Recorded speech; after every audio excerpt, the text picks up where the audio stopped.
Martedì 30 settembre del 2025, ben ritrovati a tutti in questo mattino Milan, come detto di martedì, ci ritroviamo 2 giorni dopo la vittoria del Milan, ma soprattutto a poche ore da una nottata, o meglio, una mattinata quasi, mi verrebbe da dire, lunghissima di fronte stadio e tra poco vi aggiorniamo su tutto. Saluto Enrico Boiani, ciao Henry. Ciao, buongiorno a tutti, ben ritrovati. Simo, come diciamo sempre, ai nostri iscritti al canale, quindi grazie a tutti coloro che sono iscritti, a chi commenta, a chi clicca il bottone del mi piace, supportandoci, e ai nostri abbonati su Instagram. Su Instagram vi stiamo dando sempre più dettagli ai nostri abbonati per capire qual è la super sorpresa che arriverà tra pochi giorni. Dovreste aver capito ormai, spero, però ve lo riveleremo tra qualche giorno. Simo, prima di lasciarti parola sullo stadio, che so che è il tuo argomento preferito, il motivo per cui hai iniziato a lavorare a Radio Rossonera, No. io ti ricordo e ricordo a tutti i nostri amici che oggi alle ore 16 c'è il Talk 1000. Sì. Il Talk 1000, quindi vi aspettiamo, mi raccomando, la 1000ª puntata del Talk. Proveremo a portarvi qualcosa di speciale se ci riusciamo, chi lo sa, ma se no, altrimenti seguiteci normalmente alle 16 Sì. perché è una puntata importante. Anche per passare, diciamo qui, per un saluto, chiamiamolo così, cioè siamo arrivati a 1000 anche perché per 1000 volte avete cliccato il play del video o dell'audio, magari per i primi 2-3 anni, quando ancora la parte video non c'era, quindi insomma i motivi per ringraziare poi ne parleremo alle 16. Quindi se volete passare anche semplicemente per un saluto del tipo io c'ero, dopo dal 100° in poi, oppure dall'inizio, oppure invece vi ho scoperto ieri, semplicemente quindi per un salutino. Detto questo, mi sento di una vecchiaia mostruosa, visto che li ho fatti quasi tutti. Ma andiamo avanti, parliamo di stadio, caro Henry, con una questione che è arrivata a un punto di svolta, cioè questa notte, o meglio, questa mattina in pratica, alle 3:46 per la precisione, il Consiglio Comunale di Milano ha approvato la delibera con 24 voti favorevoli per la cessione dell'area di San Siro a Milan e Inter. Era l'ultimo giorno, perché insomma oggi scadeva questa modalità per far passare tutta la parte stadio di quella zona di Milano a un privato, in questo momento Milan e Inter, che hanno fatto un'offerta di 197 milioni. E in questo momento, diciamo così, il carrozzone si è rimesso in moto a questo punto, perché ieri se c'era il no, la questione moriva lì e rischiava anche un po' di morire in generale la questione stadio, perché l'ipotesi di San Donato, magari ne parleremo tra qualche giorno, adesso prenderà una piega probabilmente molto diversa. Ma restiamo su San Siro, Henry. Insomma, ora vediamo i dettagli, perché molti di voi chiedono ma dove si gioca, ma quando si farà, ma chi lo farà, ma come sarà, eccetera, eccetera, eccetera. Quindi adesso vediamo anche qualche dettaglio. Però, insomma, un passo, diciamo così, condiviso in avanti. Simo, siamo arrivati a un punto, a un primo punto di svolta, con la speranza che non ci siano altri retrofront, anzi meglio dietrofront, no retrofront credo sia corretto, vabbè, sperando che insomma si arrivi a un punto di partenza dopo ben 6 anni sul Comune di Milano e sullo stadio del Milan nel Comune di Milano. So che moltissimi tifosi sono arrabbiati e delusi per la condivisione con l'Inter, perché lo abbiamo letto nei commenti sul nostro profilo Instagram, anche qui l'abbiamo letto un po' ovunque, e lo capisco e in parte lo condivido, perché se l'idea principale a una certa era quella di farlo in solitaria, magari anche da un'altra parte, ma in solitaria, ci siamo ritrovati a essere in condivisione ancora una volta con l'Inter. Ma sappiamo bene in questo momento, ragazzi, ed è molto triste dal mio punto di vista, che né Milan né Inter hanno probabilmente la forza per fare uno stadio da soli, economica, proprio meramente di soldi, ecco. Quindi senza partner esterni da una parte e dall'altra, bisogna unire, tra virgolette, le forze. All'interno. Che si resti nel comune di Milano, magari è anche un bene, sicuramente un bene per la città di Milano, però comunque da qui a che arrivi la prima pietra, no, la famosa e celeberrima prima pietra, ancora di acqua sotto i ponti dovrà passarne, sotto i ponti o nel sottopasso Patroclo, chissà dove passerà quest'acqua, chi lo sa, boh. Allora, io ho perso, tra virgolette, un po' di entusiasmo, ma non per San Siro in sé, ma perché so come vanno queste cose ormai, sulla mia pelle. Nel senso che quando sembra tutto fatto, arriva sempre qualcosa, qualcuno all'orizzonte che fa precipitare le cose, quantomeno le rallenta o a volte le fa saltare.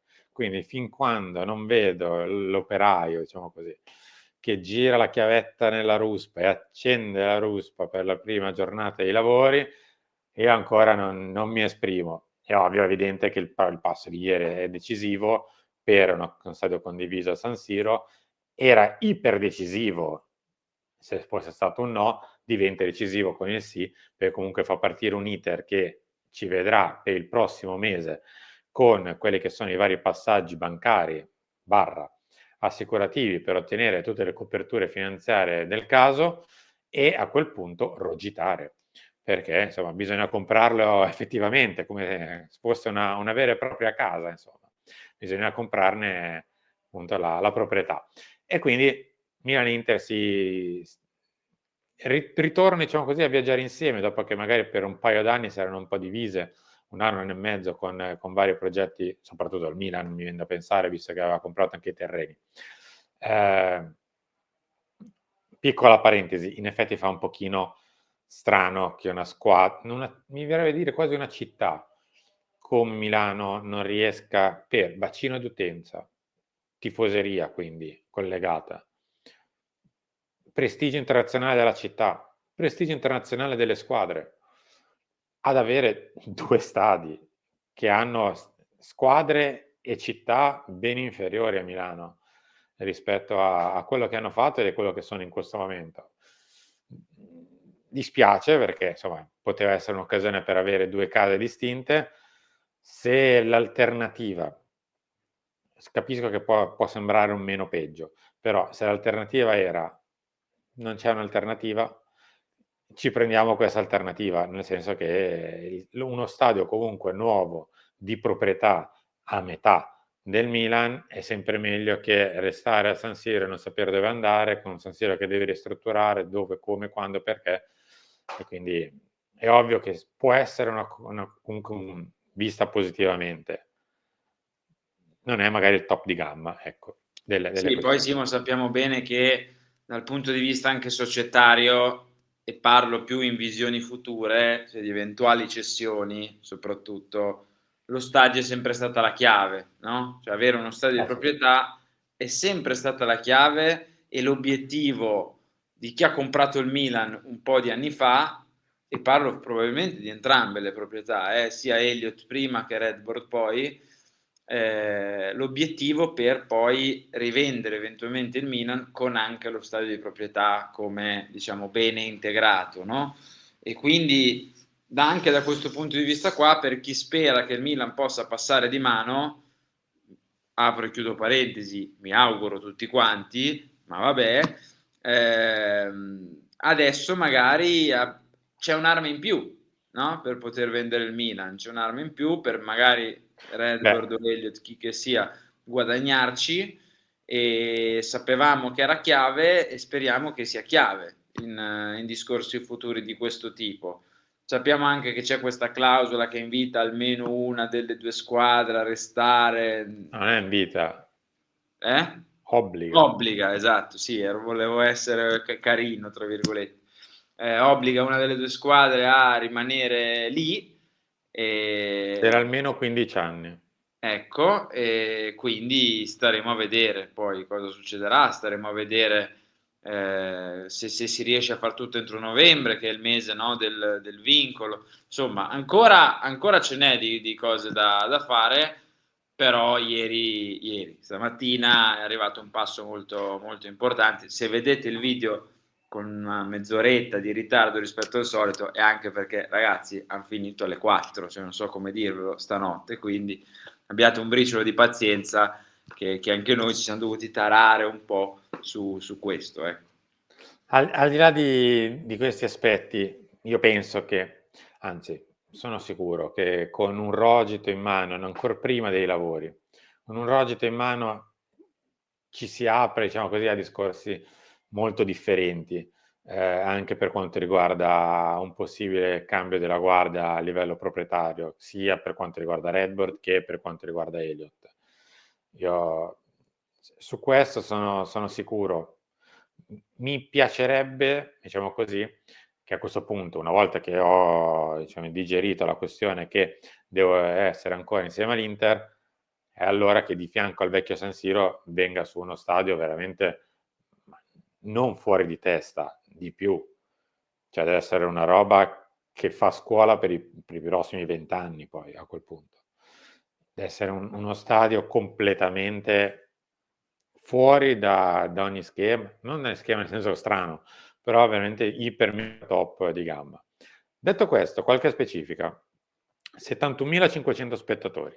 Questa deve essere la capienza dello stadio su 2 anelli, quindi capite bene che non essendo lontanissimo da quello che è in questo momento la capienza di San Siro, visto anche le riduzioni per motivi, diciamo, logistici dell'attuale San Siro, ed essendo distribuito praticamente su 3 anelli, capite bene che i 2 anelli che invece copriranno i 71.500 posti saranno molto più ampi e anche un pochino più, chiamiamoli, svasati, ecco, per dare la possibilità a tutti di poter vedere. Bisognerà fare veramente molti lavori nella zona, compreso il tunnel, come dicevi tu giustamente Henry, ma il tunnel è uno dei motivi di contendere perché insomma sia a livello economico che a livello di progettualità non è così semplice spostare un sottopasso mentre di fianco continuano a giocare e dall'altra parte, nell'altro fianco, la gente ci abita. Quindi non sarà propriamente semplicissimo. A proposito di questo, molti si chiedono: ho capito, ma nel mentre dove giochiamo? A San Siro. Molto semplicemente, perché San Siro rimarrà in piedi fin quando non verranno consegnate le chiavi del nuovo San Siro. E quindi le partite del Milan e l'Inter si giocheranno nel nostro attuale San Siro. Andrà avanti tutta la vicenda da inizio 2027, quando dovrebbero partire i lavori, fino al 2031, 4 anni di lavori per il nuovo San Siro. Poi scambio di chiavi, io dalle mie, tu dalle tue, e all'inizio del 2032 partono i lavori di abbattimento del vecchio San Siro, con nuovo San Siro già pronto per ospitare le partite a quel punto. Quindi in pratica credo che per qualche mese, peraltro, ci potrebbe essere una sorta di l'unico momento in cui San Siro avrà realmente 2 stadi funzionanti, per credo 2 o 3 mesi. Sì, in cui Milano avrà 2 stadi. Sì. Durerà 6 mesi, forse 4 mesi, non lo so, però sarà l'unico momento in cui per ora vedremo Milano con 2 stadi. Poi se tra 15 anni il Milan o l'Inter saranno in mano degli sceicchi che vorranno farsi lo stadio a San Donato, piuttosto che a Sesto, piuttosto che a Corvetto, piuttosto che non so dove, tireranno su un altro stadio, torneremo ad avere 2 stadi, inizieremo davvero ad avere 2 stadi, altrimenti quei 2 mesi lì, Sì, e basta di fatto. sì, più o meno basta. Le ultimissime specifiche, perché poi insomma altro onestamente non vi possiamo dire, nel senso che il progetto inizierà a essere, diciamo così, masticato, elaborato, eccetera, da Norman Foster e Manica, ma ora, cioè, non ci sono rendering, non ci chiedete come sarà, come non sarà, si sa soltanto che sarà di 70.500 posti su 2 anelli, grosso modo. E più o meno la zona qual è? Quella di fianco al vecchio San Siro, in questo momento dove c'è il Parco dei Capitani. Stop. E non si sa nient'altro su come sarà lo stadio. L'ultima cosa da chiarire, Henry, che bisognerà fare una sorta di corsa contro il tempo e quantomeno non sgarrare coi tempi, perché se uno dei pensieri di questi giorni era oddio, oddio, se rimane San Siro, Milano non ha più l'europeo, ecco, se non la fai entro il 2031 vuol dire che non hai neanche il tempo per avere lo stadio candidabile per gli europei 2032 e quindi si perde comunque l'opportunità di avere a Milano come sede del prossimo europeo. Quindi bisogna tenere i tempi perfetti. Ora, i tempi perfetti, visto che i comitati sono sul piede di guerra, non lo so, ma questo è un altro capitolo della vicenda che seguiremo con grandissimo interesse anche da parte vostra, me lo immagino, da qui ai prossimi mesi. Henry, grazie. Ciao a tutti, vi aspettiamo alle 13 con Lunch sui nostri social perché arriveranno magari ulteriori dettagli sullo stadio sempre, e alle 16 ragazzi, Talk 1000 alle 16, venite a salutarci anche solo per un messaggio, un saluto rapido, insomma vi aspettiamo.